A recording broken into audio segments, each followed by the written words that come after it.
Olá, tudo bem? Professor Almir Serpa aqui com você para a nossa videoaula do sexto ano, aula de número 25, e nós vamos falar sobre probabilidade e estatística. Na verdade, vamos dar continuidade como é que a gente faz para montar uma pesquisa, expor um gráfico a partir da tabela, essas coisas, tá bom? Mas antes de começar a nossa videoaula, não esquece de entrar nas nossas redes sociais.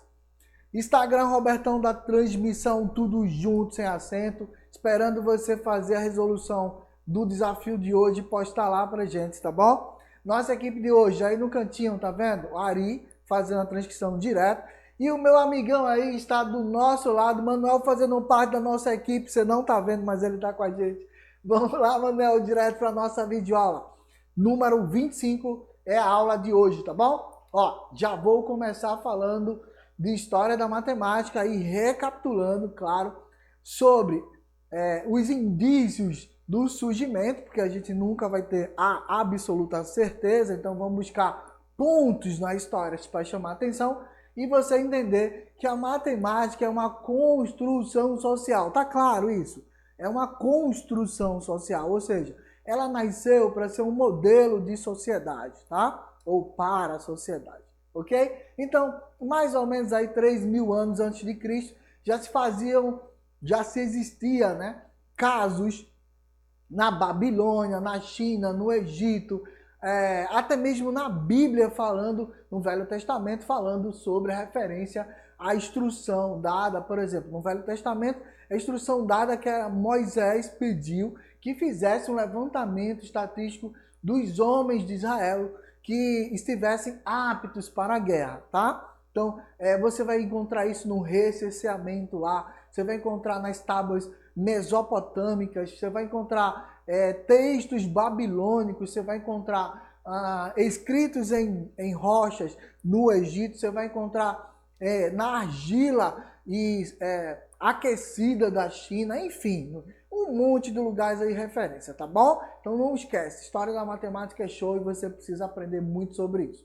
Usualmente, essas informações eram utilizadas para taxação de impostos há muito tempo atrás. Você vai ver, no Egito, passava-se o barquinho com os esticadores de cordas, que eram funcionários, né, do faraó, que mediam as terras para cobrar mais ou menos um terço do que você produzia, que era a taxa. O que é hoje o imposto, o IPTU, por exemplo, o imposto que a tua família paga, não mudou, ele só foi se adequando à realidade. Iniciou há muito tempo, continua até hoje, tá bom? É só se ligar. Professor, dica, fala um pouquinho aí do IPTU para os alunos e mostra ele essa taxação feita atualmente, tá bom? Então vamos lá. A partir disso, eles usavam também para alistamento militar. Olha como não é nada diferente do que é hoje. Você que tem entre 17 a 18 anos ou vai completar 18 anos, você tem que se alistar. Isso é importante e faz parte, né, do seu papel democrático no nosso país. Também é referência há muito tempo atrás. Ou seja, o imperador Augusto César fez essa pesquisa, por exemplo, ordenou que fizesse um censo de todo o Império Romano em sua época de gestão. Veja como é interessante. Então, uma estatística ela está imbricada, ou seja, ela está dentro da história e ela não tem mais como sair. Fechou? Tá tranquilo comigo? Então vamos lá seguir. O que é a estatística, professor? É um ramo da matemática que envolve na coleta e a organização de dados, tá? Referência a diversos fenômenos da natureza ou não. Pode ser só números também, tá bom?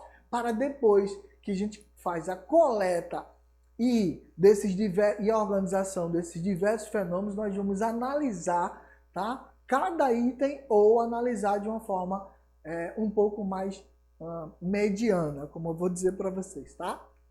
Segue comigo, ó. Para eu fazer isso, é necessário que eu tenha tabelas construídas a partir da análise do recolhimento dos dados. E aí, a partir da tabela, eu crio um gráfico, que é a exposição da tabela, tá, de uma forma mais geral. Por quê? Presta atenção. Se eu colocar dados muito individuais, eu posso estar pondo em risco pessoas que foram investigadas, pessoas ou fenômenos, tá? Se eu perguntar a uma pessoa sobre doenças e eu deixar esses dados expostos, essa pessoa não pode ter seus dados expostos por uma doença. Então, o gráfico é a exposição a partir da porcentagem, ou seja, eu não identifico ninguém, eu identifico o grupo que foi investigado, as variáveis que foram selecionadas, e eu não identifico ninguém, e eu mostro a pesquisa como ela foi sobre qualquer tipo de problema. Tranquilo até aí? Deu para entender porque tem que ser no gráfico e por que precisa de porcentagem para que eu não identifique quem foi investigado. Então, esse é o meio, né? São dois, tabelas e gráficos. São os meios de comunicação que você vai encontrar. Onde está exposto isso, professor? Jornais, revistas, na internet, Instagram, no Google, na sala Google, tá? E aí resultam no processo estatístico. Por isso que eu preciso de alguns toques, de algumas propriedades. Por exemplo, para o gráfico tem que ter o título, tem que ter as variáveis, tem que ter a fonte principalmente. Quem é que está fazendo essa pesquisa? Quem se responsabiliza por ela? Então isso é importante e faz parte do grupo, né, do campo da estatística e da probabilidade, tá bom? Então segue comigo que a gente vai ver essas várias etapas. Primeira delas, coloca aí, Manuel, brigadão. Ó, estatística se preocupa com coleta, organização, a sistematização, né, e a apresentação de dados. A medição da variação nos dados e o levantamento deles, a estimativa dos parâmetros da população e a determinação da precisão da estimativa. O que quer dizer isso? Olha, a coleta, a organização e a sistematização eu faço normalmente a partir de entrevistas estruturadas, semi-estruturadas, por questionários, verbais, escritas, depoimentos. Tem várias formas de colher informação do cidadão ou daquela pessoa, daquele grupo de pessoas que está sendo investigado. A medição ela pode ser por média, mediana, moda, média ponderada. Eu posso usar várias fórmulas matemáticas, modelos matemáticos, na verdade, modelos matemáticos que vocês conhecem por fórmula, modelos matemáticos para analisar e fazer a medição, tá bom? A estimativa, eu posso fazer uma amplitude, eu posso verificar o desvio médio, a variância, o desvio padrão, ou seja, um monte de outros modelos que eu posso comparar, como vocês têm visto recentemente na área da saúde, muito utilizadas as estatísticas no dia a dia, tá bom? A precisão, aí a precisão depende do grupo investigado. Quanto mais pessoas investigadas daquele grupo que tem uma certa necessidade, mais próximo da realidade possivelmente eu vou chegar, tá bom? Então, os dois últimos itens, a aplicação dos testes de hipótese em relação aos parâmetros. Vamos fazer um comparativo? Traz para mim aqui, Manuel, por favor. Olha, vamos fazer um comparativo? Vamos comigo. Vocês estão vendo aí na TV o tempo todo estatísticas sobre Covid, não é? É o resultado. Como é que ela chega lá no repórter? Ela chega a partir de um gráfico. Mas quem o fez? Foi a partir de um censo, de um dado. Alguém foi para o hospital, gerou uma ficha de atendimento, essa ficha gerou um protocolo, esse protocolo, essa pessoa foi testada, e aí pelo exame de sangue, nesse teste, confirmou que ela está com Covid, ela entrou no grupo daqueles que estão com Covid. Sendo vacinada ou não, ela tem a possibilidade de pegar Covid, todos nós, tá bom? Então ela entrou nesse censo, esse censo virou um documento, o hospital informa a secretaria expõe isso, e aí o jornal pega esse material, que já é um gráfico, e expõe para vocês os números de casos,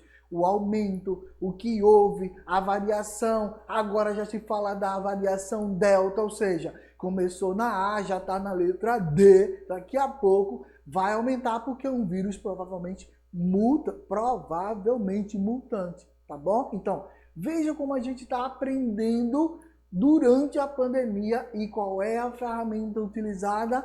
Gráficos estatísticos, estatística e probabilidade, ok? Uso de máscara, distanciamento social são as medidas utilizadas para evitar o contágio excessivo de pessoas, porque os hospitais não suportam tanta gente de uma vez só. Pronto, simples assim, deu para entender? E aí, por fim, nós vamos para aquela nossa última análise. Vamos lá, mostra para ele, brigadão aí, Manuel. A análise da relação entre duas ou mais variáveis. Acabei de falar para vocês sobre a variável delta que surgiu aí lá para o lado do Amazonas, tá bom? Então vem comigo, ó, coleta, tá?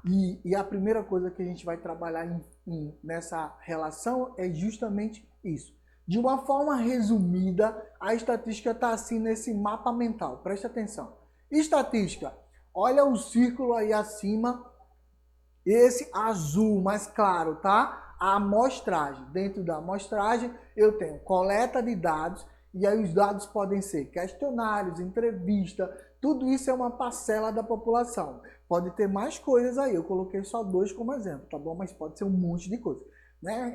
Entrevista semi-estruturada, não estruturada, entrevista por uso de questionários online, um monte de coisa, tá bom? Só alguns exemplos aí para vocês.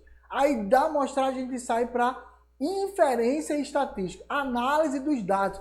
Eu já colhi os dados que são as amostras, faço a análise, depois eu vou fazer a estatística descritiva, que é essa organização da amostra, tá? Na tabela descritiva. É a partir da tabela que eu começo a organizar os dados para virar um gráfico, não esquece. Porque na tabela tem 2 variáveis que são obrigatórias.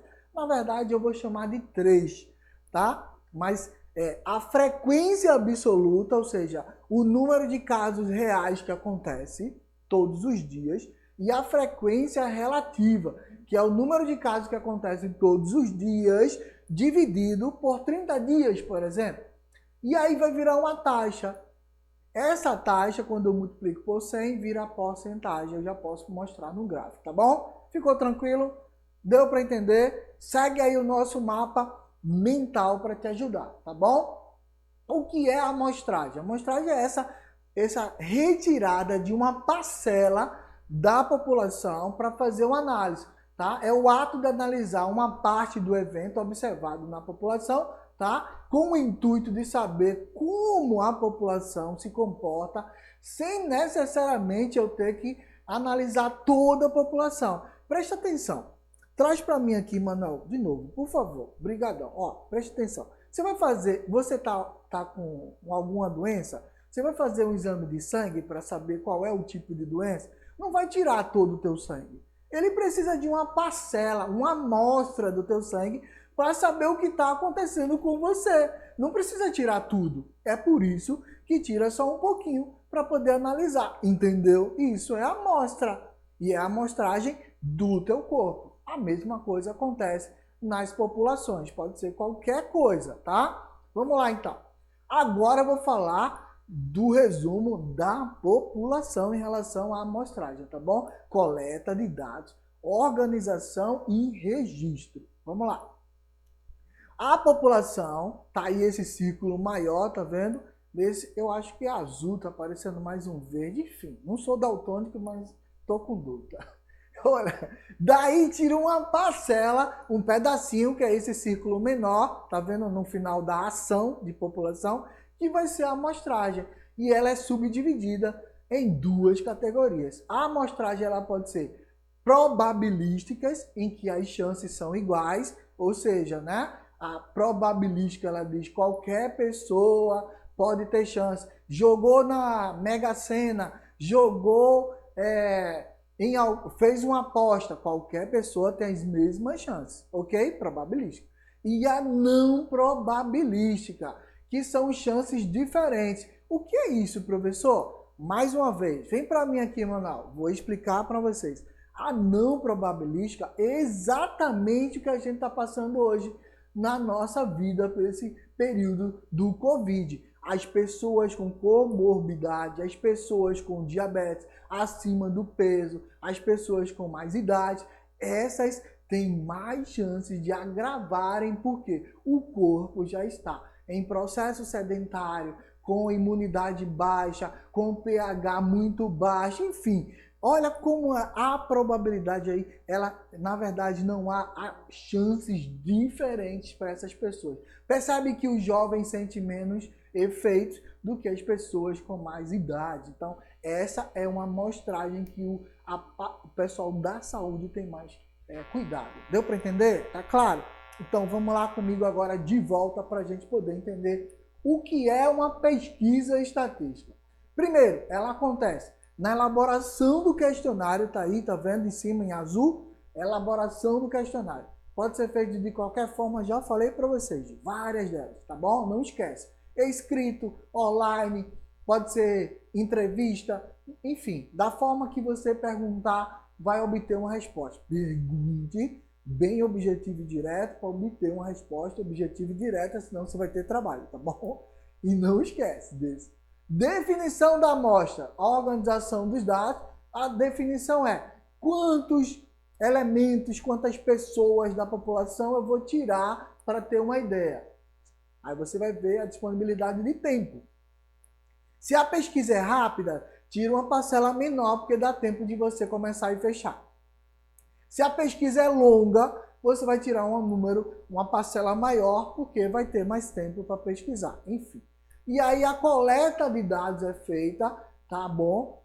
Dividindo para pessoas. Não esquece que na hora que você for aplicar o questionário, nunca repete toda segunda no mesmo horário. Você aplica na segunda de manhã, na terça à tarde, na quarta à noite, na quinta volta de manhã e assim vai, horários distintos para não pegar o mesmo público passando naquele momento, tá bom? Então, ó, fiz uma pesquisazinha aí para vocês terem uma ideia. Saúde, educação, segurança e lazer, tá bom? O tema é prioridade para melhoria no bairro. Então, esse seria o título do questionário. A prioridade para melhoria no bairro. Aí, as pessoas iriam responder se a prioridade para elas, para cada uma delas, é saúde ou segurança ou lazer, e iriam optar entre essas apenas uma alternativa. Não esquece, tá bom? Então, a amostra. Eu vou entrevistar 40 pessoas do bairro que eu moro. Então, eu vou lá perguntar às pessoas mais próximas que moram naquele bairro o que é, qual dessas é a prioridade. O que é a prioridade para ele e qual dessas ele opta, tá? A organização. Eu vou pegar o resultado das 40 entrevistas, distribuir numa tabela, e aí eu usei o Excel como ferramenta. Por quê? Porque o Excel está em qualquer computador que tem o Windows instalado. E se não tiver o Windows instalado, se for BeOffice, você pode usar a ferramenta similar do Excel ou qualquer programa. Eu gosto desse, tá bom? Mas você pode fazer no teu caderno, uma tabelinha e contabilizar, tá bom? Ok? Vou te mostrar agora. Vamos lá. Depois disso, depois da tabela feita, aí eu monto o gráfico e o título do gráfico vai ser o quê? O título do questionário. Prioridade para melhoria do bairro. Cada variável vai ser as escolhas que eles fizeram.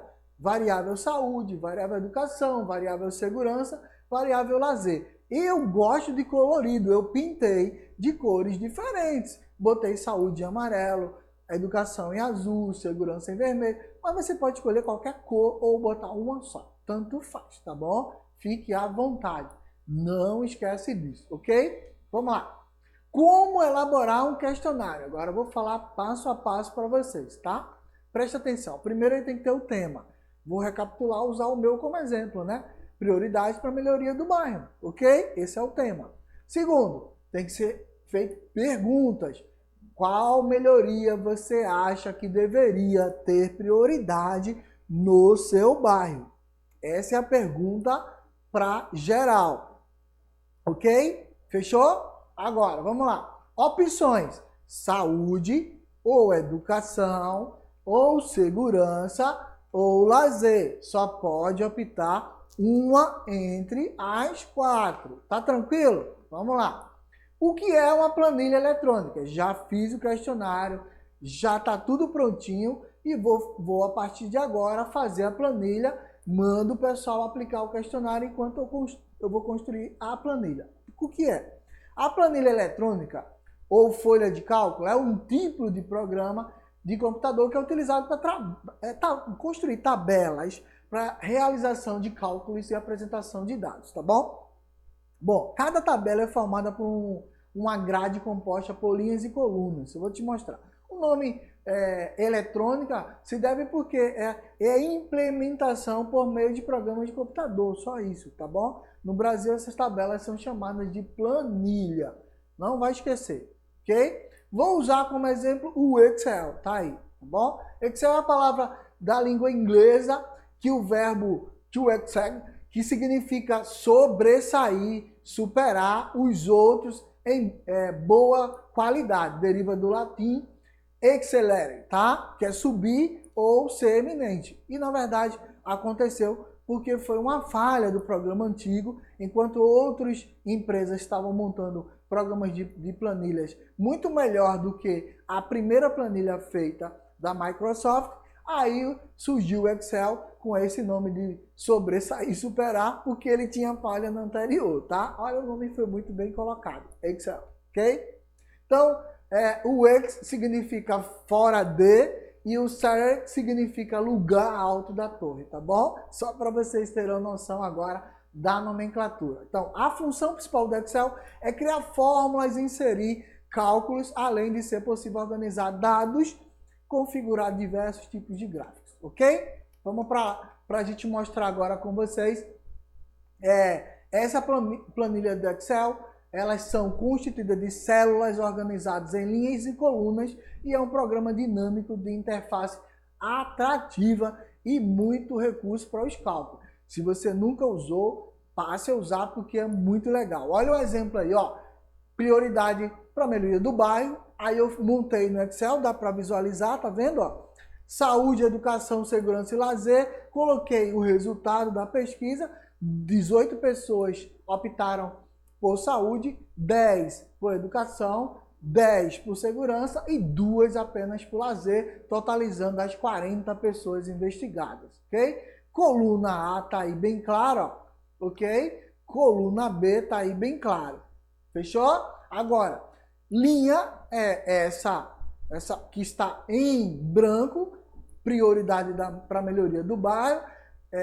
Eu separei em prioridade e quantidade na outra linha. O que é que eu faço? Eu vou aqui, ó, em selecionar, aí aqui tem várias ferramentas, aqui também tem outras que você pode utilizar para melhorar da cor, como eu fiz aí, essa para seleção de como os dados vão ficar dispostos na tabela. Se for falar de dinheiro, tem aí como você colocar a organização das cifras e que se você for inserir ou tirar ou dividir a célula, tá aí. E no final você vê outras ferramentas para visualizar. E aí tem, ó, embaixo a planilha. Quero fazer outra planilha, clica no mais que está aí do lado e você vai criar uma outra planilha dentro desse mesmo programa sem ter que salvar ele novamente. Fechou? Como é que a gente faz aí rapidinho para a gente terminar a nossa aula? Vou inserir, eu seleciono toda a tabela e faço a opção aí com o mouse em inserir. Aí inserir, ele vai aparecer essa ferramenta que está aí em vermelhinho para você, tá vendo um retângulo? E daí vai optar, nesse caso, os tipos de gráficos. Claro que eu vou escolher entre os gráficos os mais simples para mim, mas tem vários gráficos, são super legais, eu adoro os tipos de gráfico que tem aí, ó. Esse é o de coluna, que é o mais simples, tá bom? Mas tem o de pizza, famoso de pizza, que é o de setor, né? São os gráficos de setores. Tem os demais, esse aí é muito legal, tá? Eu vou usar para vocês agora para mostrar. E aí você só dá um OK e ele aparece fazendo a distribuição já. Tá com todas as cores, tá vendo? Na mesma cor. Se eu quero diferenciar, eu clico com o mouse em cada coluna dessa 2 vezes e aí eu seleciono e mudo as cores e você vai ter o gráfico pronto. Bom, tá vendo as variáveis aí? Não esquece que no final da nossa videoaula tem um desafio para você montar um gráfico. Agora que você já sabe como que monta o gráfico, que apresenta a tabela, faz e manda no Instagram, Robertão da Transmissão, tudo junto, sem acento. Tchau, tchau.